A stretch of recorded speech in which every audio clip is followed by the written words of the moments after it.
That was the best acting I've ever seen in my whole life. If you have an internet connection, a newspaper subscription, a phone, or even just a pair of human eyes, you're probably aware of method acting. You probably heard all the on-set antics or the extreme physical transformations of these actors who are trying to inhabit their roles as realistically as they can.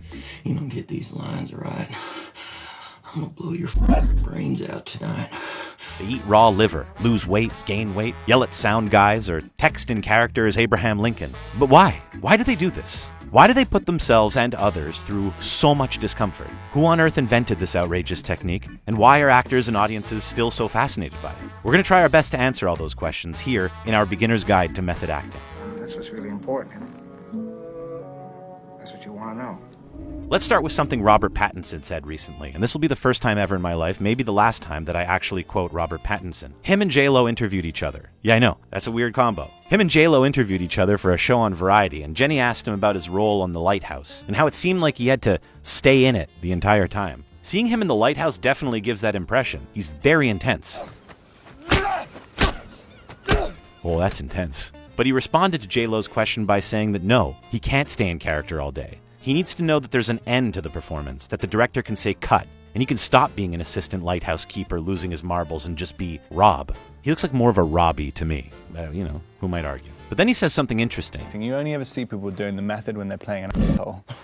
It's a big claim, but nowadays it's kind of true, and it's not so much about the method itself. It may just be that many modern actors don't really understand what it is. Jared Leto's a great example to sum up this modern misunderstanding. He got famous, really famous, very young, playing a heartthrob in My So-Called Life. In the years following that role, he got parts in more intense movies, like The Thin Red Line, Fight Club, and Requiem for a Dream.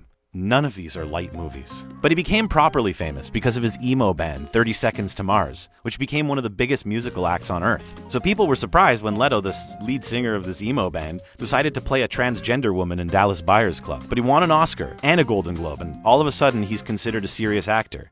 Now, what the hell does that mean? And then he gets offered the role of Joker in Suicide Squad. For any actor trying to prove themselves, this is the role. Remember, only a few years earlier, Heath Ledger had played the Joker in The Dark Knight. He had taken the role very seriously, locking himself in a hotel room for a month, writing in his diary as the Joker. The role for which he won a posthumous Oscar single-handedly redefined how people think about superhero movies.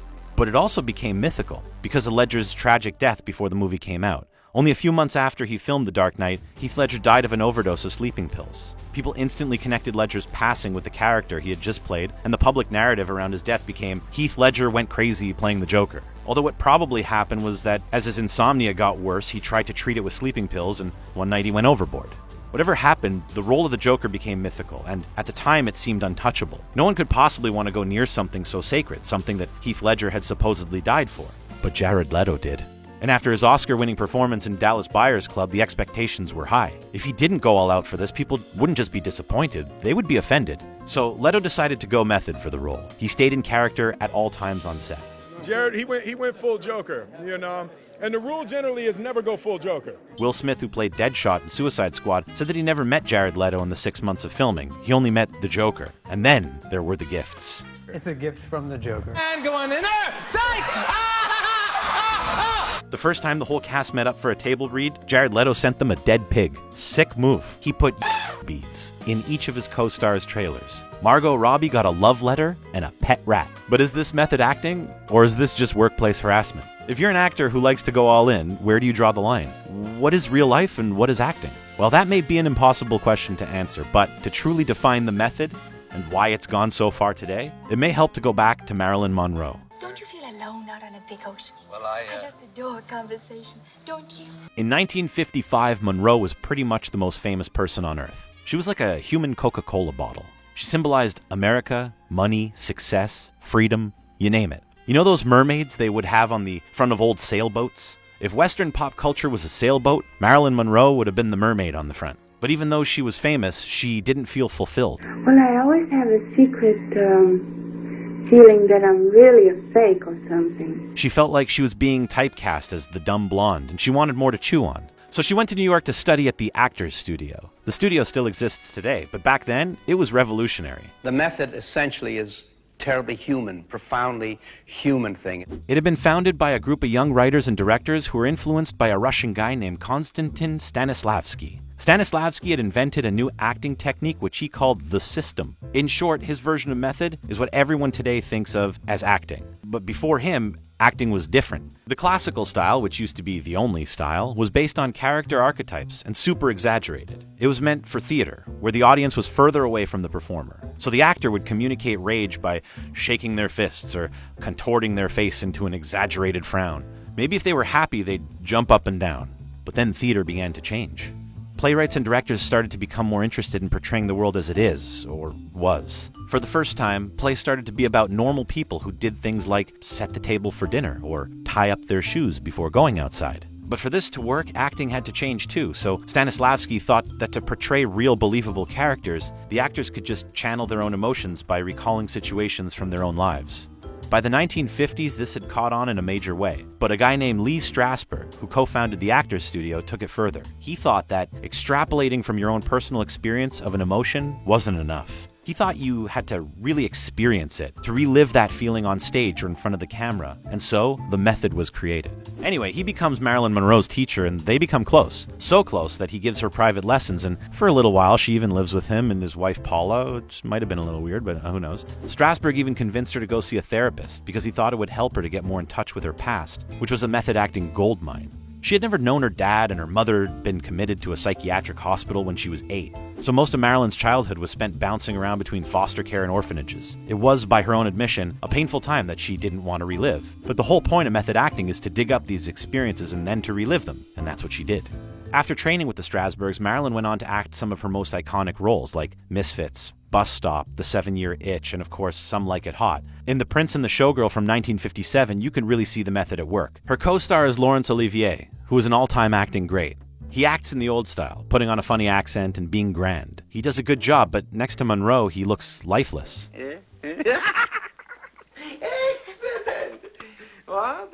At this point, the method is catching on with other big actors too, like James Dean, another Actors Studio student, and Marlon Brando, who people pretty much see as the Michael Jordan of acting. But these three have something else in common other than method acting. They all have famously tragic private lives. Two of them, Monroe and Dean, died super young. Monroe's death and overdose was ruled a probable suicide, and Dean's, whether it was intentional or not, has been romanticized ever since. He drove his silver Porsche head-on into another car. The public perception of these people has gone the same way as Heath Ledger. They've been cast as these tragic figures, tortured artists who died for their craft. Because the method asks actors to draw on their own experiences, it's tempting to view their on-screen personas as extensions of their real-life selves. You guys need to keep pushing, man.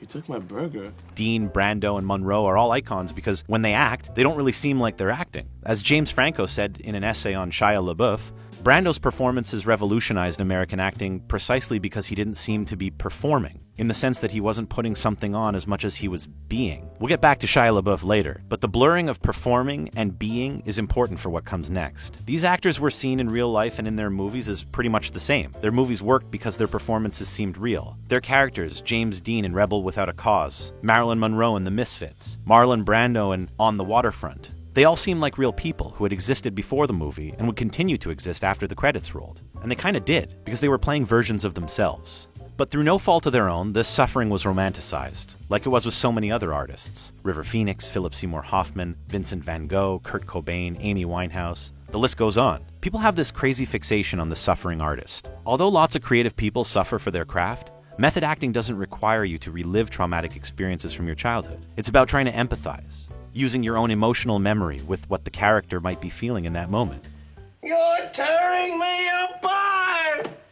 What? You don't have to drag yourself through hell and back just to play a part. But then, there's another method that took hold. It's the one that probably looks more familiar to us today. It's the one where actors don't so much lock themselves in a room and think about their childhood. It's the one where they immerse themselves in the world of their character by physical means or by doing the actual things that the character might do. Take Robert De Niro in Taxi Driver. He plays a tortured Vietnam veteran who drives a taxi to stave off insomnia. To prepare for the role, he got his taxi license and for a whole month worked nights as a cab driver in New York. In Raging Bull, he trained with the real-life boxer he was trying to portray. For the second half of the movie, to be true to the story, he gained so much weight that he had trouble breathing and talking. Let's face it. It was you, Charlie. And then there's Daniel Day-Lewis, who goes to famously extreme lengths for his roles. For The Last of the Mohicans, he learned to hunt and skin animals. He built his own canoe, and he took the gun he used in the movie everywhere with him, even to Christmas dinner. In My Left Foot, he played a disabled man who had to use a wheelchair, so Day-Lewis used a wheelchair too. For the whole duration of the shoot, he went everywhere in it. When he played a Czech man in The Unbearable Lightness of Being, he learned Czech. When he played Abraham Lincoln, he stayed in character as Lincoln all the time. Sally Field, who played Lincoln's wife, said that, "I never met him. Never. I met him as Mr. Lincoln. He met me as his Molly," as he called her, and that's how we knew each other. He even signed his text messages with the letter A for Abe, although it's not very Abraham Lincoln of him to be using text messages. According to The Guardian, when he was making The Crucible, he stayed on a Massachusetts island in the film set's replica village without electricity or running water, planted fields with 17th century tools, and built his character's house. Christian Bale, who thinks he has a very sissy job, his quote, is famous for this too. To prepare for The Machinist, where he played a guy who hadn't slept in months, he lost more than 60 pounds. As soon as he was done filming that movie, he gained it all back, and more, for Batman Begins. But is this method acting? Is it an extreme version of it? Is it a misunderstanding of it? Well, it's tough to say. There isn't just one way to do it. Even back in the 50s, there were already 3 people advocating for their own different versions of the method. There was Strasberg, who wanted the all-out emotional kind. Stella Adler, who was Marlon Brando's mentor, thought that you could just imagine things within the context of the scene. A third strand, invented by Sanford Meisner, was about repeating lines and doing step-by-step exercises to get out of your head and into the intuitive actions of the scene. What's your point? What's my point? Yeah, what's your point? One thing that all 3 of these schools have in common is that none of them require actors to stay in character all the time. Same goes for living in a forest, building your own house, gaining or losing a bunch of weight. All these things are personal choices. So why do actors keep doing this? Well, some people do it properly. They don't bother anyone, and they do a good job. Daniel Day-Lewis. I have a competition in me. I want no one else to succeed. But others make it this thing. For those people, it may come down to 2 things, celebrity and personality. Remember when we were talking about the iconic personalities of Marilyn Monroe, James Dean, and Marlon Brando? The allure surrounding people who've died or gone crazy for their craft? Today, instead of amplifying one's own personality to create a character, the people who practice method seem to be reforming, or maybe deforming, themselves to fit into that role. And the work that goes into that has become their version of the natural cool of James Dean. He was cool because he was a brooding, thoughtful heartthrob. He was sensitive, emotional, and he was doing the hard work of looking inside of himself. But today, the hard work of acting isn't about looking inside of yourself. It's about literally getting inside of a horse carcass, like Leonardo DiCaprio did on the set of The Revenant. A new kind of suffering is being mythologized.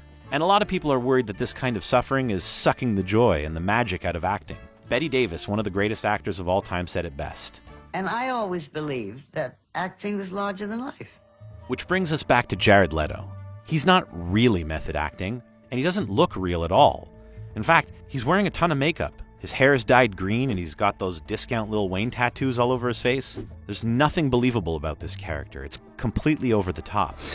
I could tell you meant that.